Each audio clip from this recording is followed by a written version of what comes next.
bits of gold almost glinting in the sun. Can you see that? You can see it with your eye, but not necessarily with your camera. So there's some kind of shiny mineral. There we go. Some kind of shiny mineral in the soil here. And this is the kind of place where a human being or an antelope or a warthog would come and sit for much of the day, sort of while away the time after breakfast. And there are also lots and lots of little water-dwelling insects. Now this is interesting. Can you see the spider here, Dave? Oh, no, the spider's too fast. Never mind the spider. There are insects that are diving down to feed, and every so often they pop up to the surface, and I'm sure that's to breathe, and then they disappear very fast. This is unbelievable. Can you see it, Dave? If you just hold the camera in one spot, I'm sure you'll see them. But I suspect that they have evolved to do this so fast because birds might try and grab them if they didn't sink down as quickly as they do. So they're coming up, grabbing a little sort of gasp of air, and then they disappear. And you can't even see where they've come from. That is fascinating.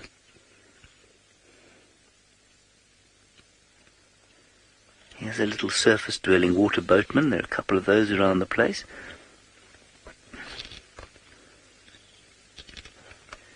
All of those unbelievable creatures that are able to sort of take advantage of the surface tension on water, that live on top of the water. And James Richard, you're wondering if I can see any dragonflies. I can't. I think that's probably because it's just not quite hot enough yet, but I suspect they'll come out fairly soon.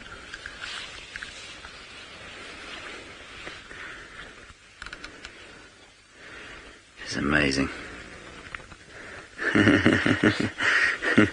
George, a common question yours is, we can see here, of course, that this stagnant water is covered in algae. And you say, do animals ever get sick drinking from, and I quote, gross water? No, they don't really. I imagine if it was particularly bad, they might. But no, I mean, animals come to a waterhole like this, they defecate in it, they urinate in it. Hyenas will drag rotting carcasses into water like this, and the rest will come down and drink. And they've just got the bacteria in their digestive systems to deal with whatever there is in here. I mean, if you or I were to drink this water, we'd probably get quite sick. Steph has drunk this water. In fact, he's filtered it through his sock, I think, and drank it on a bushwalk. He said he went home for a week after that to see his family. I suspect it was to go and convalesce in a hospital. I wouldn't drink this stuff. There's a lot of dung and urine in it.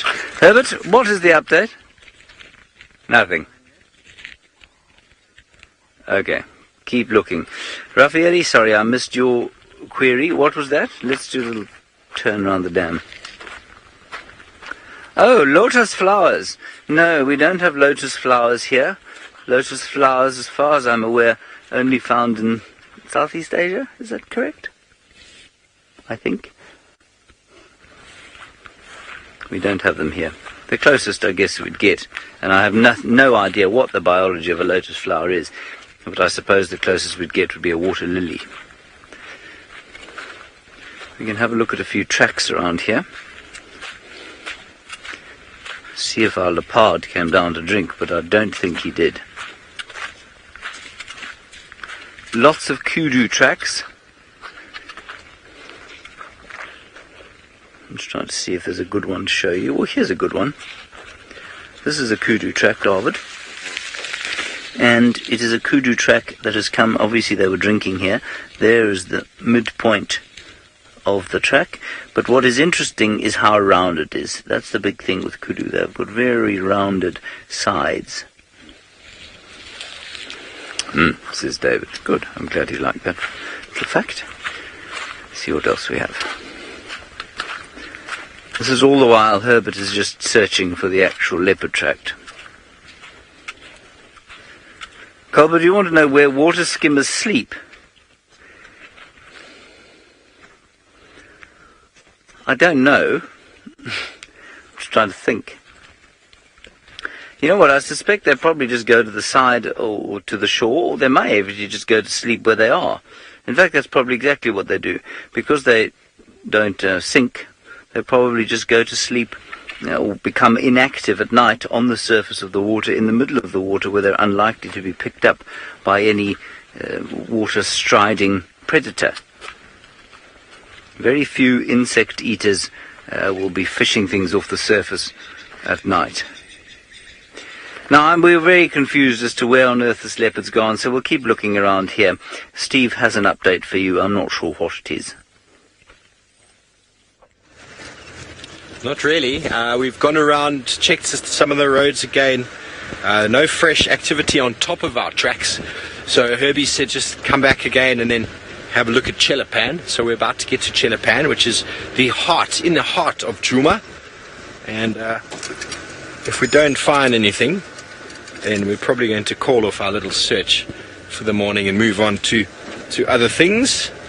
Hyena tracks everywhere. Everywhere. So one last dash effort to find the little chief. Melissa, it's much harder to find leopards, not just because of the vegetation, but because of the rain. The rain has made the ground very, very hard. I can show you now, real quick, just on the side of the road here. Let's see if we can get a nice spot there. Okay, if I just jump out over here and show you this ground, how hard this is. Now, an animal stepping like that, here's my footprint. You can't even see it, even if I do that. So that's what we're looking for when we're off-roading at the moment, looking for tracks. You see, we're just looking for some disturbance in the soil. You're not going to, now when it's nice and soft underneath, much easier to see some form of track, but the ground is very, very hard because of the rain. So it makes it extremely difficult to find these animals. And when it starts drying out a bit, it'll be easier because with the movement of animals, they sort of disturb the soil. They break up that crust that the rain has formed, and then you can start seeing clear leopard prints. But at the moment, all we've really got to work with is the roads. And if we don't see them cross the road, then they could just go like this, and you could miss that, and then done. So we like to check game paths, sort of areas of high activity of animals moving around, and that is in hope where we could find them. And obviously checking water is a very good place as well. And here we have Chelapan on the right hand side. A good place indeed for a cat. Look how full it is. It is looking marvelously full.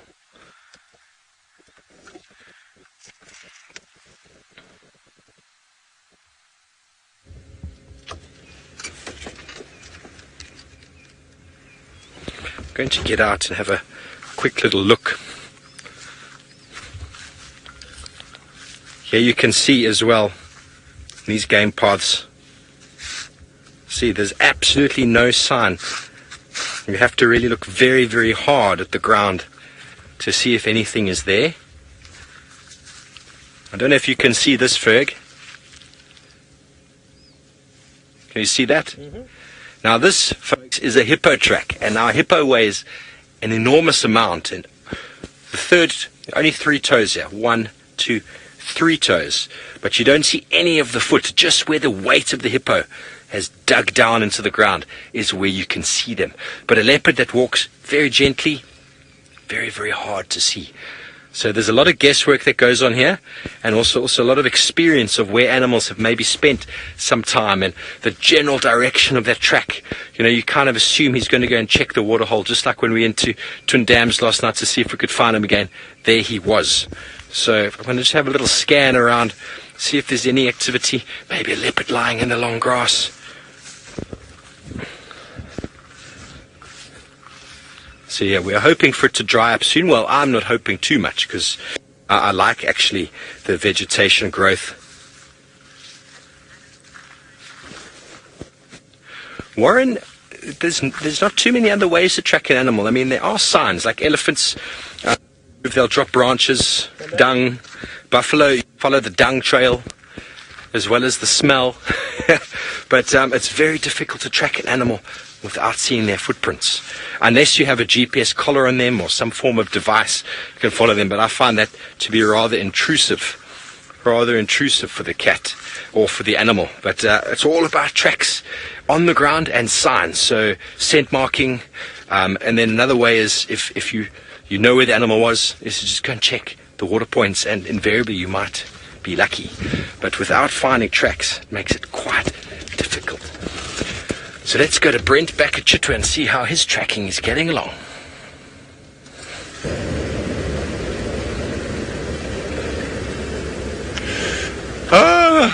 Not well. The tracking itself, I think I would have got a 5 out of 5. But unfortunately I tracked the leopard to as far as I could track the leopard. And it went into Cheetah Plains. So I've now headed up towards the northern boundary of Chitwa, and I'm just going to have a quick look to see if Kachava's crossed back from Torchwood. But unfortunately, those male leopard tracks went all the way and crossed into Cheetah Plains. Oh dear, well that's how it goes sometimes. I might go have a... I'm pretty sure that's it was yesterday, which was inside the lodge. And literally came out of the main entrance of the lodge all the way straight to the east.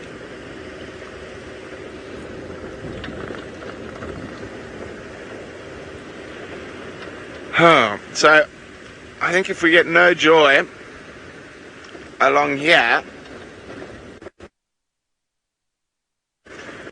I think we might go do a search for Tundi again, see if she's come out of those thickets to have a drink at Quarry Pan. Now, this is an interesting nom de plume, shoplifter.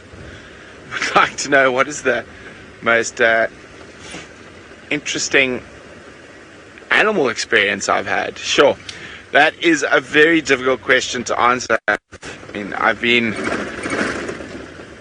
working professionally in the bush for about 16, 17 years. Before that, my childhood was in the bush. I've had some really interesting experiences. Trying to think of one now.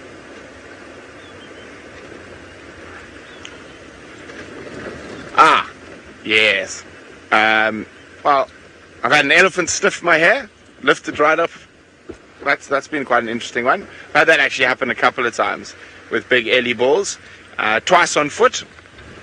Just sat down and let them walk right up to me and sniff me. It's quite scary. They're very big when you're sitting on the ground. They're right above you.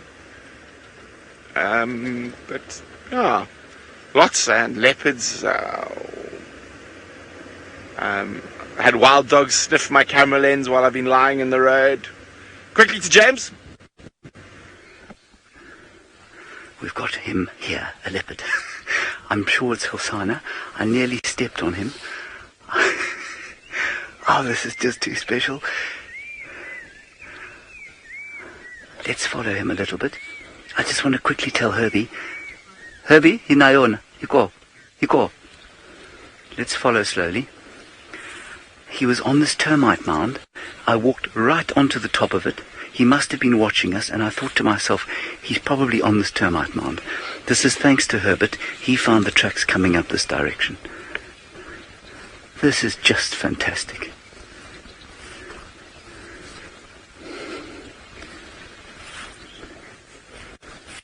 I nearly stood on him. I must have been a foot from him. He was just hiding in the grass, waiting for us to leave him alone.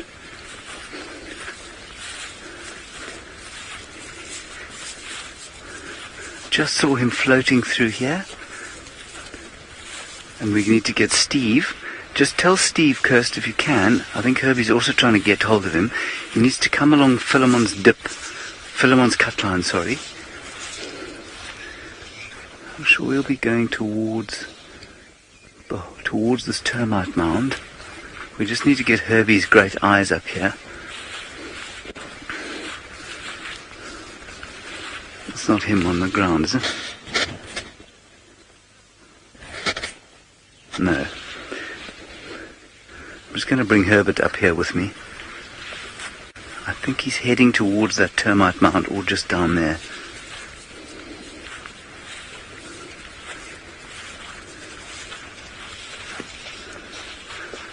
No, White Lady Eowyn, he did not. Okay, Herbie.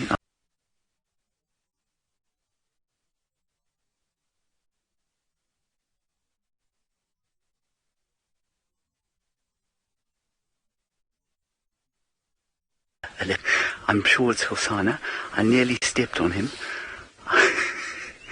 Oh, this is just too special. Let's follow him a little bit. I just want to quickly tell Herbie. Herbie, hinayon. You go. Let's follow slowly. He was on this termite mound. I walked right onto the top of it. He must have been watching us, and I thought to myself, he's probably on this termite mound. This is thanks to Herbert. He found the tracks coming up this direction. This is just fantastic.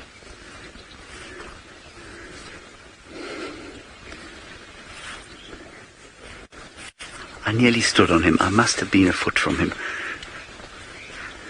He was just hiding in the grass, waiting for us to leave him alone.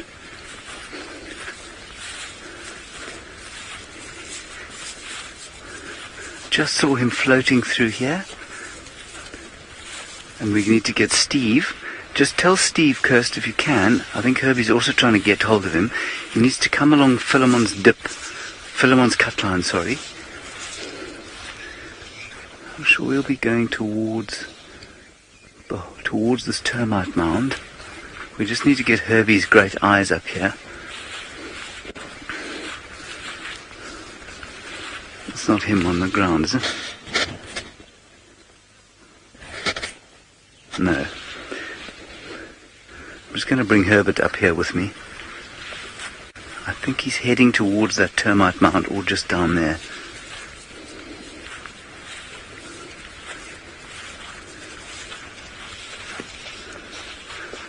No, White Lady Eowyn, he did not. Okay, Herbie, I'll get back to you now, White Lady Eowyn. He just came along here. He was very relaxed, but obviously I nearly stood on him. White Lady Eowyn, you said that he snarled at me. No, he didn't, and that's why I think it's him. He just kind of moved. He didn't snarl at all.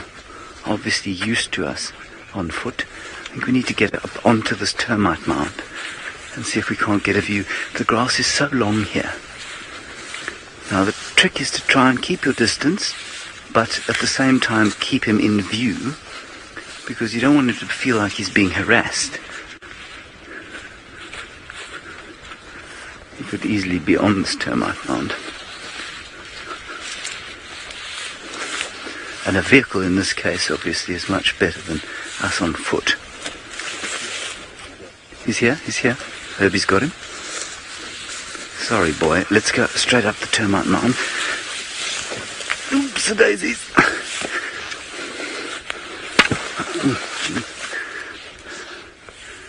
Okay, there he is. You got him out there? He's that cat sitting behind the bush. That log there.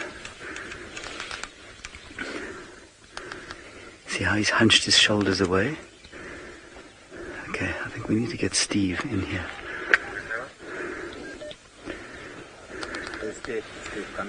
He's going towards the old hyena den now. You could go back to where you came from on this nest. Isn't that fun? You still see him? Just lost him now. Go back to where you came from. Along that You can hear Herbie now trying to explain. I don't think we're going to see this cat again on foot. He's not that pleased to see us. Oh, there he is. I've got him. You got him. Now he's totally relaxed. Oh, that's beautiful. That is so special. Do you want to follow him, Herb? Okay, just to guide Stephen. What we don't want him to do is freak out and move away from us too quickly. It's interesting, you know, I'm assuming this is Hosana. how that curiosity that he had as a young leopard is slowly dissipating now, and it's being replaced with this much more kind of leave me alone attitude of a slightly older male leopard. Not as you would expect in someone like Tingana or Hukumuri, but definitely just not quite as confiding as he was before, and that's totally normal. How very, very special. It's such a great feeling, that.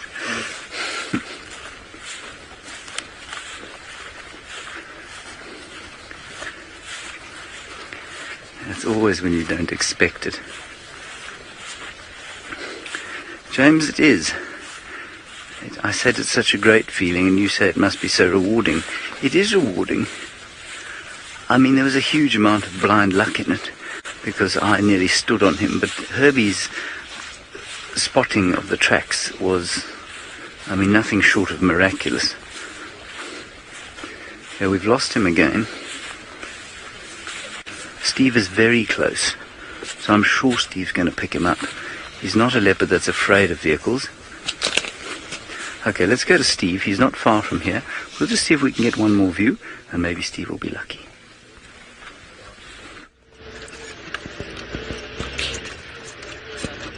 Okay, so we are moving in. Herbie and them are in here somewhere. They've just lost this. Okay. Keep looking out for this cat.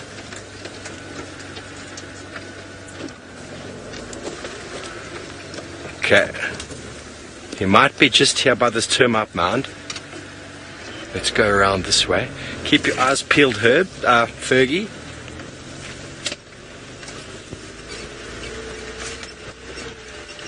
I don't see him. Herbie reckons he might be here. There's Mr. Herbie himself. We know how these cats love their termite mounds.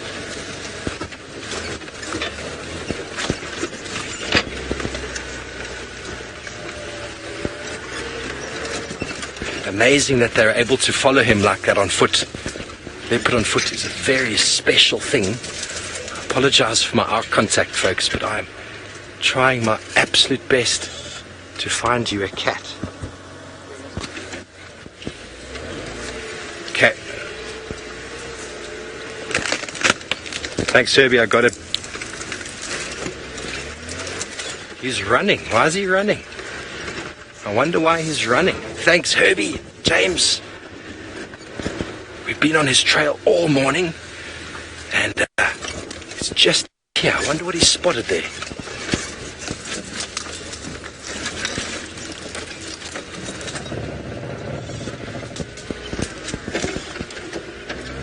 He's definitely interested in something, folks. He's walking with a lot of purpose. Hold on, Ferg. Here he is, just over here. Yes. Hosana, you beautiful boy. Come and say hello to the camera. Come and say hello to the camera. Here he moves. I don't know why he's moving so quickly. He's definitely interested in something. This is going to be interesting as he crosses Weaver's Nest itself. Going to go down into the drainage line. Tundi spent a lot of time in the beginning with her cub. Here he goes. You know, sometimes you'll find cats will be a little bit more sheepish like this after they've seen us on foot for maybe a little bit too long. I don't think he's busy stalking at the moment, but this could be interesting, trying to find an access down here. We're going to try our best though, folks. We'll try our best to stay with him. And if he crosses here, I'm going to have to find another way around. There he is. Okay, I think he's actually stalking because he's moved with some real purpose. Maybe he heard an alarm call that we didn't hear.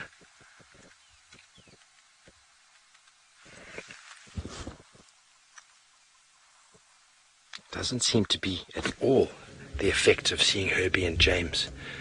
It's possible that something happened here in the drainage line? Just look at his intention. His intention's there, but he's come from a long way away. This is where we had those kudu earlier when we saw them.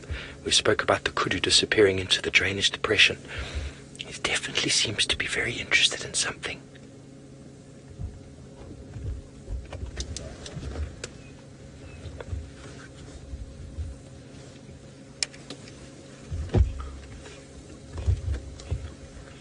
He's going to listen. Can you see him, Ferg?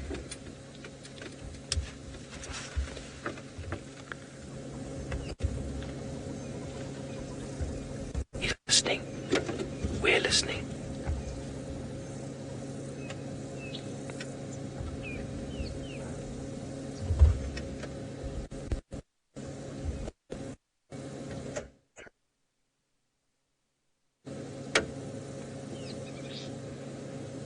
It's definitely Hosana. I had a good look at him.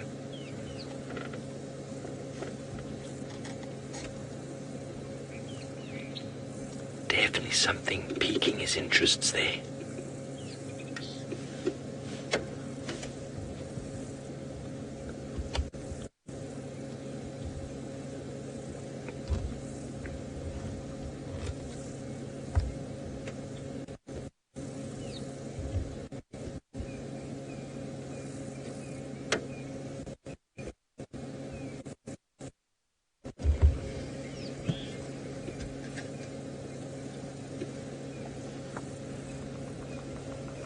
Anymore.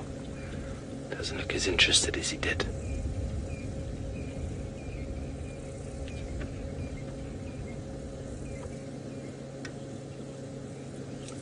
Shoplifter indeed. There's lots of suspense now. He's definitely smelling something. I don't know if he heard something. No, he's busy licking himself. So let's see if we can go a bit closer.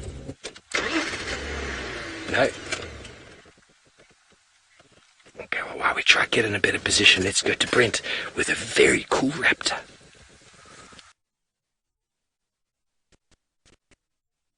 Well, it's a very successful raptor because in its talons, it's got a squirrel this morning. It's an African harrier hawk, but it's managed to grab a squirrel out of a hole. And you can just see it. We saw it flying with the squirrel in its talons. So it isn't feeding just yet, but it does have food there this morning, so it's had a very successful morning.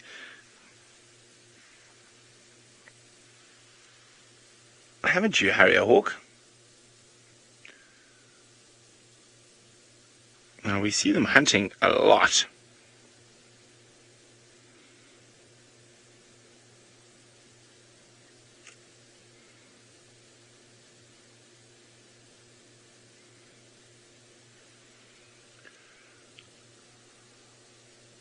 It seems to be comfortable.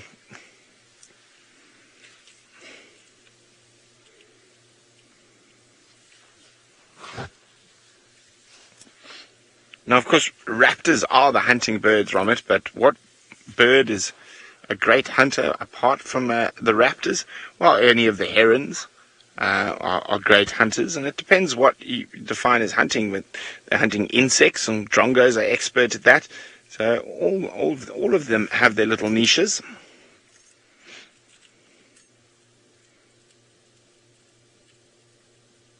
Come on, start feeding.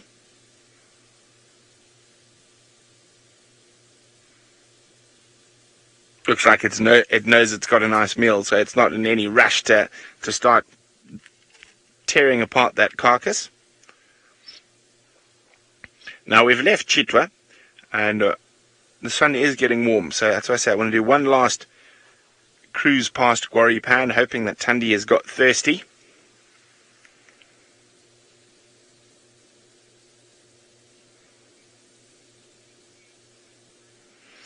Okay, well, I think we'll leave the African harrier hawk to its breakfast, and we're going to go see if Tundi pops out of the block.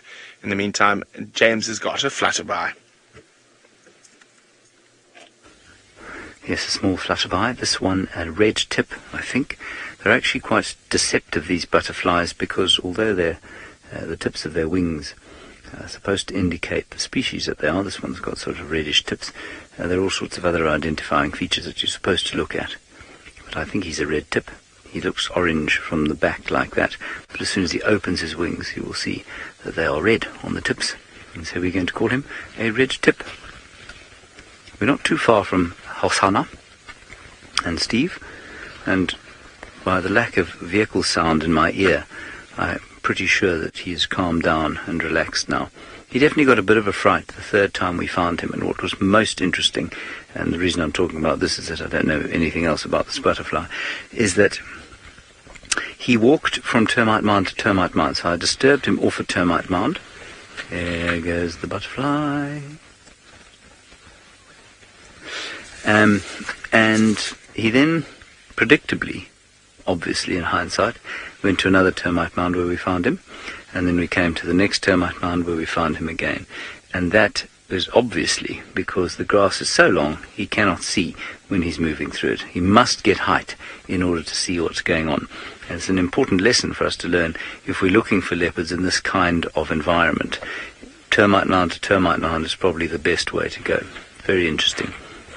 I just want to... I'm not sure that I've made this plain enough to you, but maybe I have. Let me just draw you a quick map here while we wait to go back to Hosana. Here is the dam where we started our walk. Okay? That's where Herbert heard the kudu's alarm calling at Treehouse Dam over here.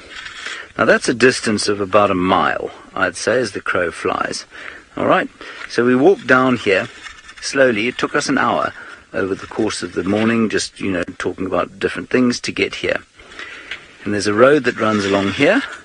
Steve has been driving around here this whole time. Herbert came here, found one track there, heading this way, along this little river system here. I decided that we should just walk along the river system.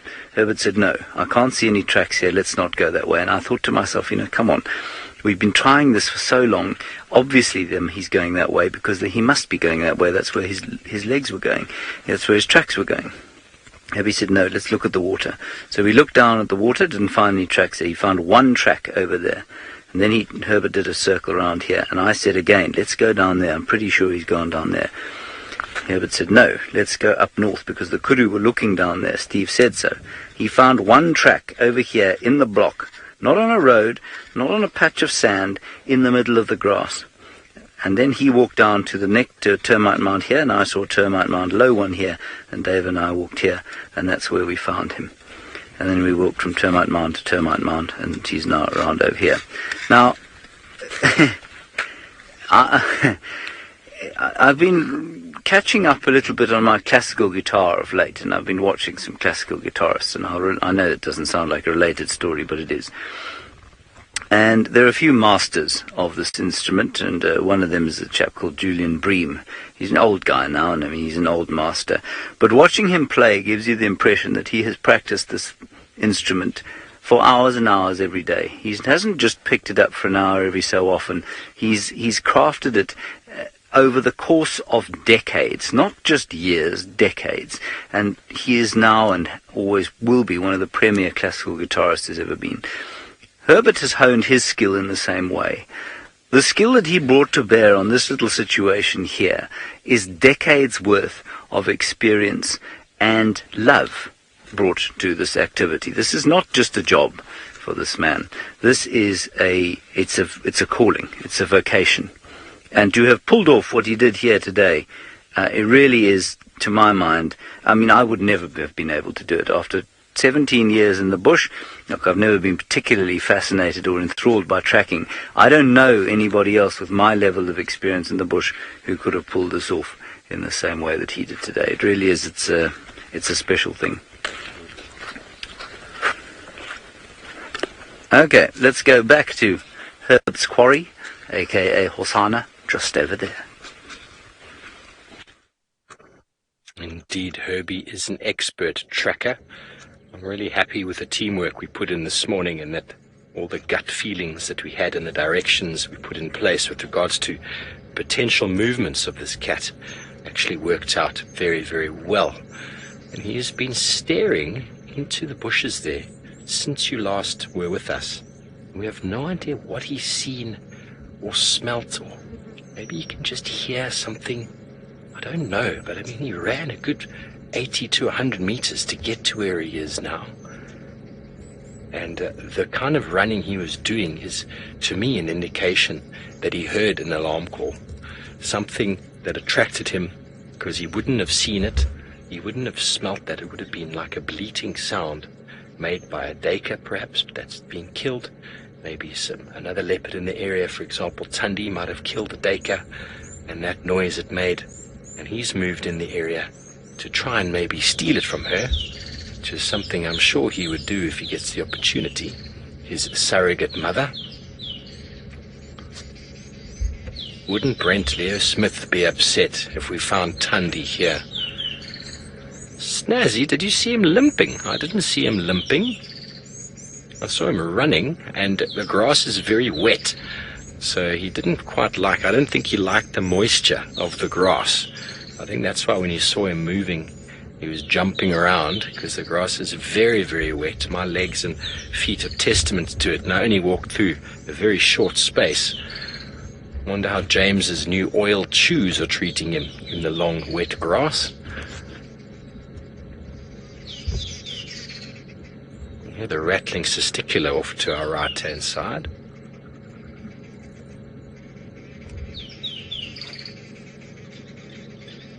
Very easily identifiable call.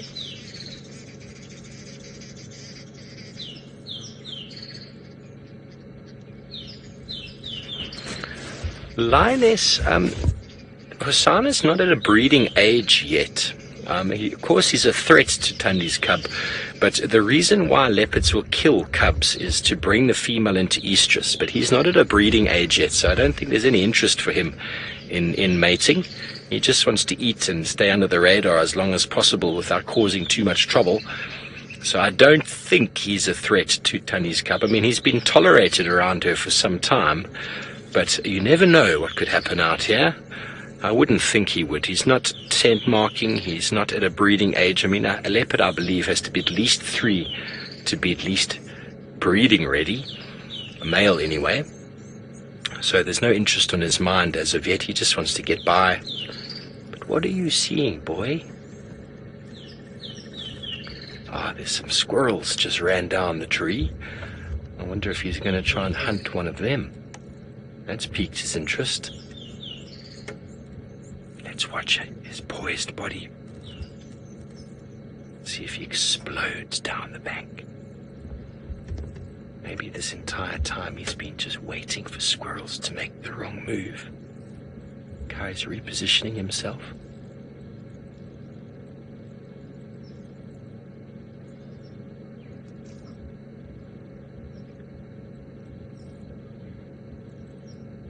It could be cursed.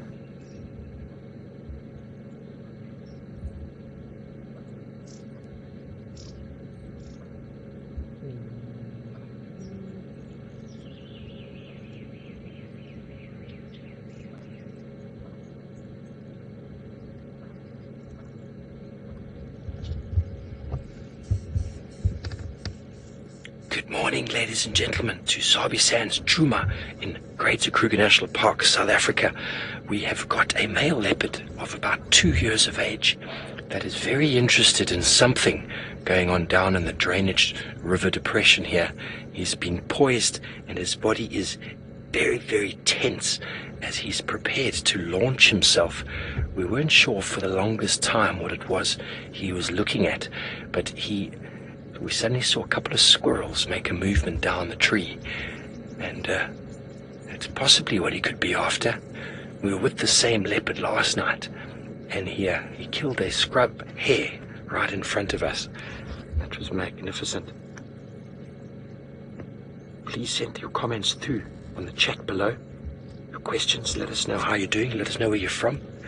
Let us know what you think of this beautiful male leopard in the golden morning light. My name is Steve Falconbridge and I'm joined on camera by Fergus. We're not going to show our faces right now because we are very, very rapt at looking at this leopard. The mama bear indeed, he is very alert. You can see by the ears, his posturing, his direction, something going on down there that he's very interested in. We might be joined shortly by another vehicle. We do have options of other vehicles joining us in sightings here in the Sabi Sands. It is a marvelous place to see leopards.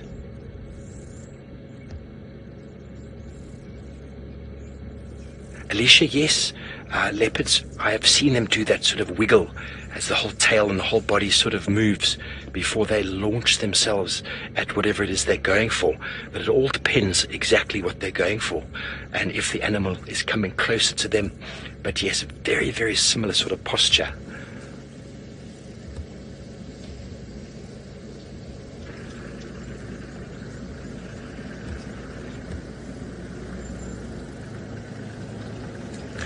Randy, this is Hosana, 2 years and a few months old at the moment.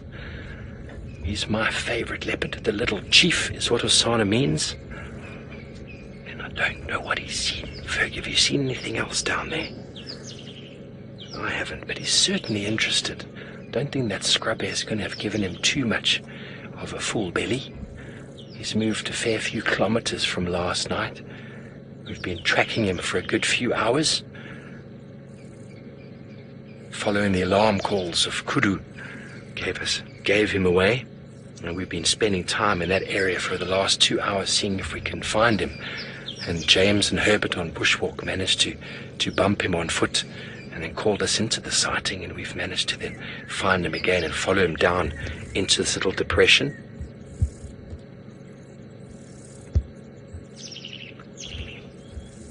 He's playing the patience game. Sally, he is very, very skilled. He's playing the patience game. The first time I saw him stalking, he wasn't a very successful young lad because he had no patience at all. But there are a couple squirrels just playing on the other side of the bank. I can just see them. I'm a little bit lower than the camera, but they're a little bit too far for him at the moment. And if they spotted him, they would go straight back up that tree to a refuge. He's got to consider whether it's worth the energy. You can hear the squirrels shouting now.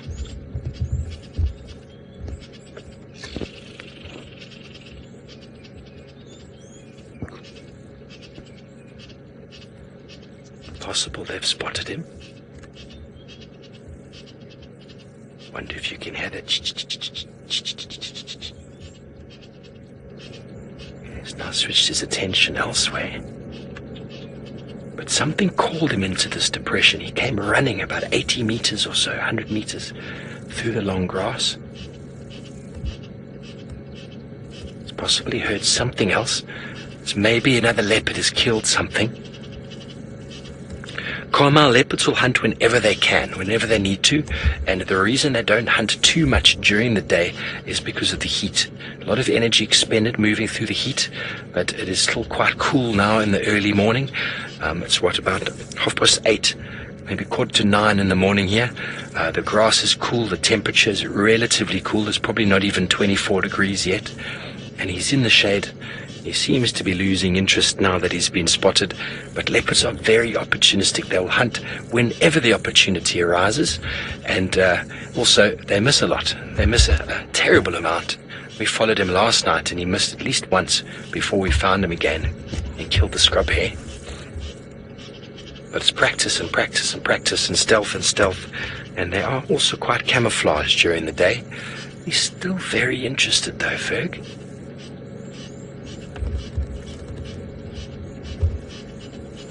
Nikki, I don't know if they know exactly what the alarms are or who they come from, but they definitely know what an alarm is because they have grown up with it since the day they were born, moving around. All sorts of animals that saw them were making certain sounds, and as soon as a leopard generally gets an alarm call, it generally gives up and moves off because they are stealthy. They rely on their camouflage to get as close as possible, and once they've been spotted, they generally give up the chase. But I don't think those squirrels actually know he's here because the squirrel went back on the ground. You hear the call of the brown-crowned chagra in the background there.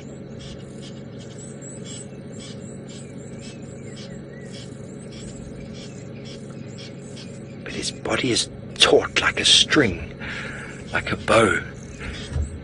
He's ready to launch at anything that makes the wrong move or gets too close. But this is where the experience of a leopard pays off. There we go, what's he doing? He shifted his front feet. Getting ready for that little bum wiggle, perhaps?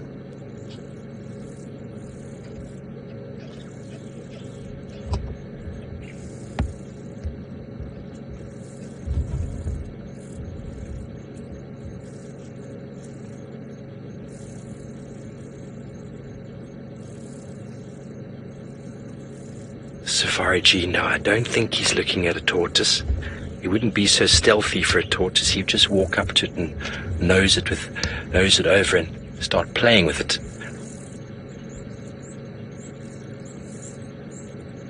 Definitely something that needs to be stalked. Yes, the anticipation. Ferg and myself are almost as tense as he is right now. His ears are twitching. He's trying to pick up the sounds of whatever it might be. The vegetation's very thick down there, so he might be relying just on hearing now to hear whatever it is that might be ferreting around in the grass there. Maybe a little scrub hare.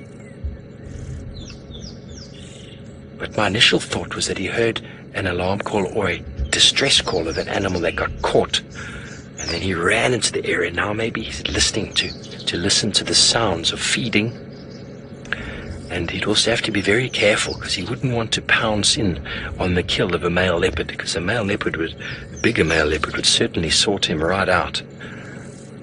He's not a big cat yet. He's still too young to compete with big male leopards.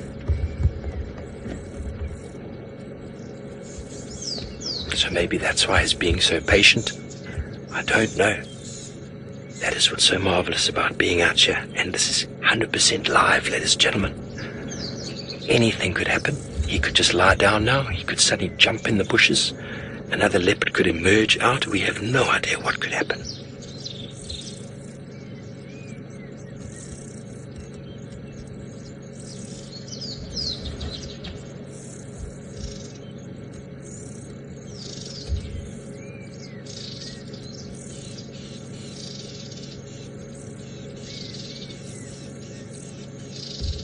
He is perfectly camouflaged in this dapple light with this short vegetation.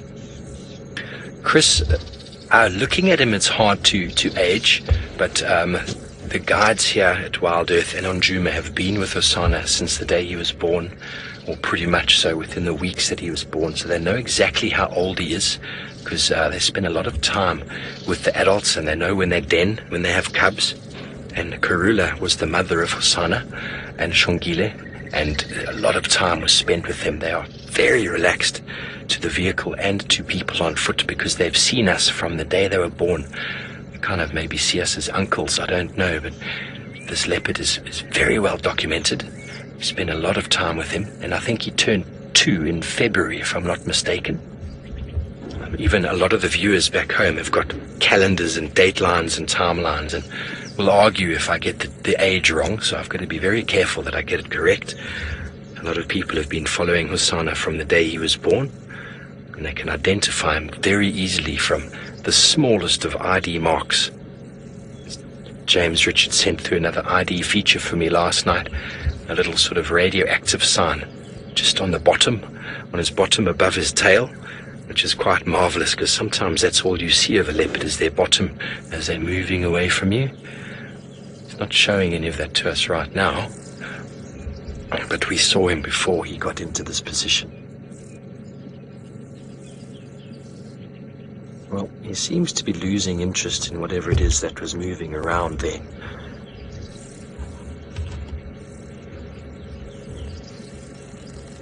Definitely not as poised as he was before.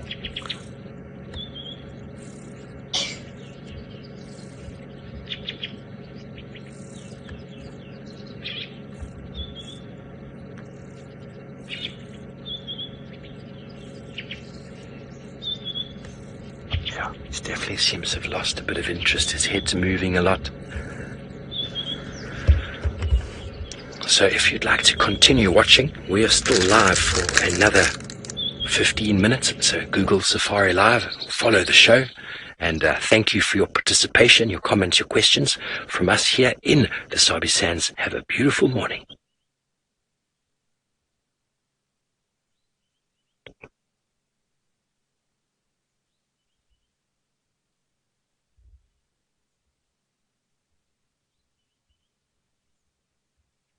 So folks, that was quite interesting, quite exciting to have him just doing not too much, but just looking interested. Definitely keeps us on our toes. He's definitely lost interest now, having a bit of a yawn, a bit of a scratch. We do have another vehicle in the sight here. I might make a little bit of space for them to have a look. And we'll try to stay with him though. There we go. There's the beautiful face we know so well. And while we reposition, let's go and see how Brent is doing.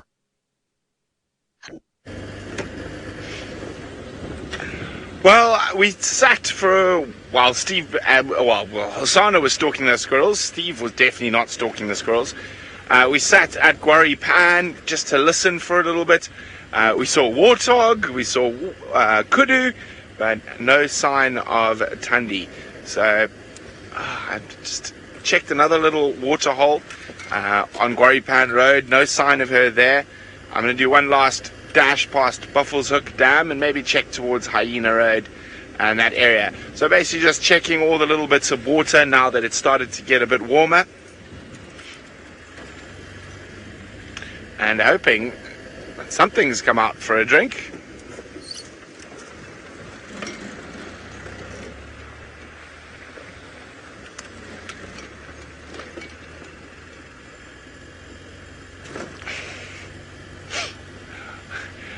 Yes, Amanda, there are some animals that sleep in the morning. Your nocturnal animals that have been out and busy all night. So porcupine, aardvark, bush babies, owls, nightjars, and the like will mostly just sleep in the morning. On cold mornings, even a few of the impala and other ruminants will tend to just sit quietly and chew the cud till it gets a bit warmer, and they've been able to sort of bask in the sunlight and warm up.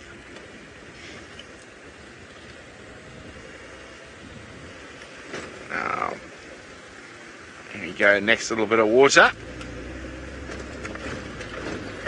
Well, it's a bit bigger than a little bit, this one.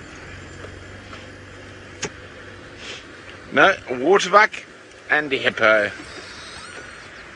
No sign of any kitties.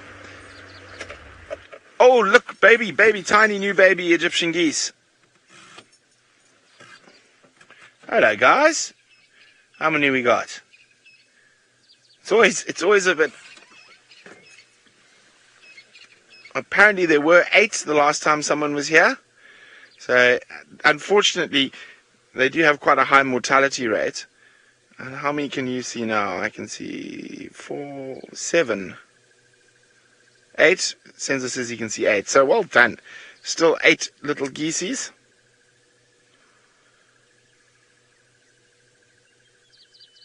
Now, of course, Egyptian geese aren't true geese at all. They're a type of shield duck. Sensor says 8. I thought I saw... No, there's definitely 8. Definitely 8. Yes, they were quite kind there. They split into 2 groups of 4, making it much easier to count rather than one mass group.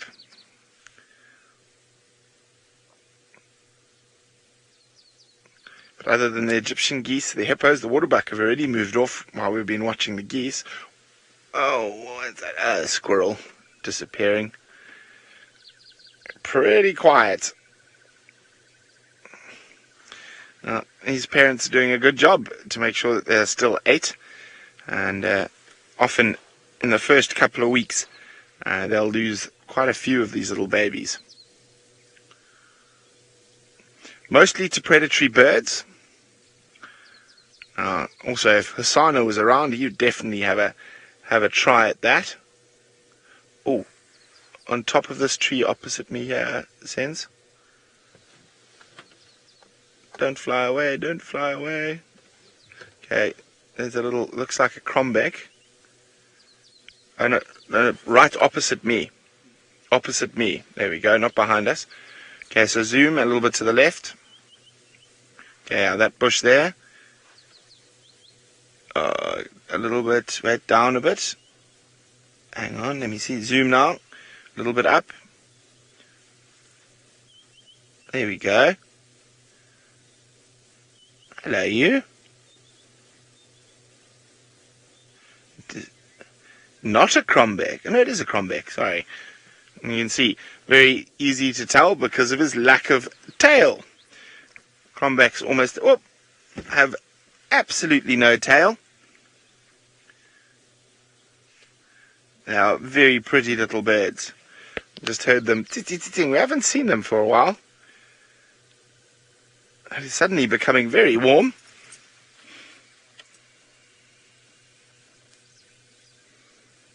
Now, I'm going to go check those last little bits of water. While we do that, let's go see what James is doing to a tree. It's not what I am doing to the tree, it's what the termites are doing to the tree. Now, what I'm going to do is to put my microphone, which is in my hat, over here. I'm sorry if that broke your ear. Very close to the tree. Then I'm going to tap the tree, and you're going to hear... Did you hear that?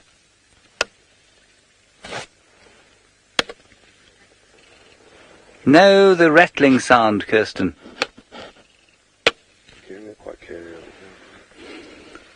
Let me try again here. Not working anymore, but they were doing it.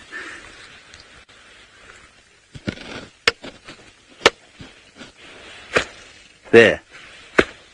You hear that? You must have heard that. Kind of. Wait. Anyway, it's the termites rattling and talking to each other. And if I'm very careful, I might just be able to expose one for you. And they're being very sneaky. There's one. There. There we go. Now the reason, of course, that they have to build these little tunnels is that they have no melanin in them, which means that they're very exposed to the sun or very sensitive to the sun. They're a little bit like vampires. There we go. Now they're going to have to start fixing what I've broken. Sorry, guys. Now will you make a noise? And the noise they make is from them rattling their abdomens. Just give us a stamp, Herbie. There. Did you hear that, everyone? Once more. You must have heard that. Once more, Herbie. You didn't hear that, you're deaf. Okay, that was a good one. Alright, so that's them rattling their abdomens up against this tunnel that they've made. Right, very good. We're here on quarantine clearings and we're making our way home for breakfast. Gary, you want to know which tree this magnificent stick is from? Gary, it's from Combretum apiculatum, the red bush willow. Magnificent stick that it is. Now it falls upon me, not to be falls upon me, it falls upon me to mention our now new Saturday show called Safari Live. Get it? Safari Live? Lives. Get it? I think it's quite clever. Safari Lives. And it was made up by the vampire in the final control. Her name is Kirsten. And basically what it is a 2-hour catch-up highlights package of what's happened during the week to our major characters. So it'll be 3 of us out on drive on Saturday afternoon here, so Saturday morning in the States. It goes out just to exactly the same normal viewing platforms that we're on normally. So it's not to TV, it's to YouTube, it's to exactly whatever platform you're watching on now. You can watch it then. And the difference is from the normal safaris is that it's going to take the week's highlights of our characters. So, for example, this week we'll probably focus on Hukumuri because we found him on Saturday, on Hosana, and with any luck on Tandi and Cub. If another character pops its head up, perhaps the lions arrive today and they spend the rest of the week, well, then we'll have one of the lions. And each presenter will focus on one character for the week. And we'll have a lot of non-live content, so we'll bring in some of the highlights from the week. And we're hoping, basically, that this will be a regular Saturday diary show, that those who don't watch the show all the time, or who don't have time to watch the show all the time, can sit down and look forward to on a Saturday morning as they get their weekend going. It's kind of a celebration of the wildlife week that was. Maybe that's what we should have called it, the wildlife week that was. Oh. The vampire says no. Carol, you say every Saturday. Indeed, Carol, every Saturday. From 4 o'clock to 6 o'clock Central African time is when we will be live with Safari Lives. Very good. Okay. Stivovo looks like he's lost the leopard that we found for him. There's only so much you can do. Thanks, James. Don't you fear, sir. We have kept with this beautiful cat as he's moving through the long grass. He's moved away from the depression he was in, looking down for whatever it is that was there. And he's constantly moving now. He's actually moving back down in the southerly direction. And he's going to come and say hello right next to the car. Isn't that fantastic? I love him for this. He loves to walk right past us and say hello. There is the radioactive sign on the top of his bottom. If you can put a circle on that, it makes it easy to see. Easy to see when there's a circle around those spots, James Richard, but I can see it now. I have to focus, not get distorted by the other spots above and below. We're going to stay with him and see where he's heading to. He's heading straight back down, parallel with Weaver's Nest Road, sort of between Twin Dams Road and Weaver's Nest, directly back down towards Twin Dams itself, that sort of area. So he's definitely on a bit of a mission. He's probably hungry. He would like another scrub hare or a Franklin or a small Dacre. Would probably suit him quite nicely.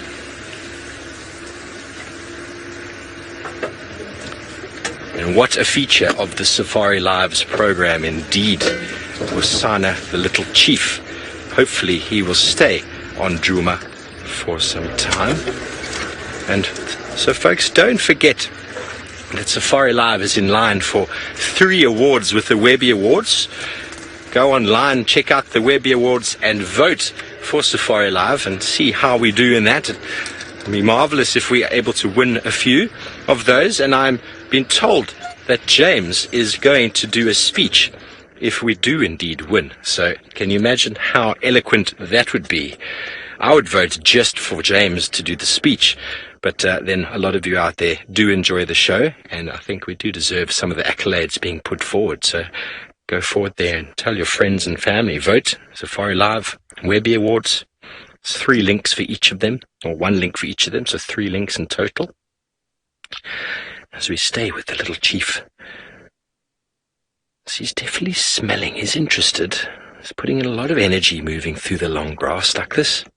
It's definitely starting to warm up. You can see I've taken off a layer, and if we hadn't been following him for this period of time, I would have taken off my second layer. The sun is starting to warm us quite quickly. And the grass, you can actually even see the grass is losing a bit of its glistening. What a marvelous morning we've had, spending time tracking the little chief. I just love the gut instinct inside of us and how we're able to spend time and think and assume. And, that's how the human, the scientific brain developed, was to assume and to think like the animal. So we thought like the little prince, the little chief this morning, and how marvelous and how rewarding that has been. So I know from James and the Bushwalk team, thank you to them from my side, and I'm sure you're thanking them too. To Brent with all of his shenanigans, thanks for helping us on the show this morning. And from Fergus and myself, been a marvelous morning. Thank you to all of you for joining us. We'll be live again this afternoon with another safari live from Djuma. Feel free to join us then, and have a fantastic morning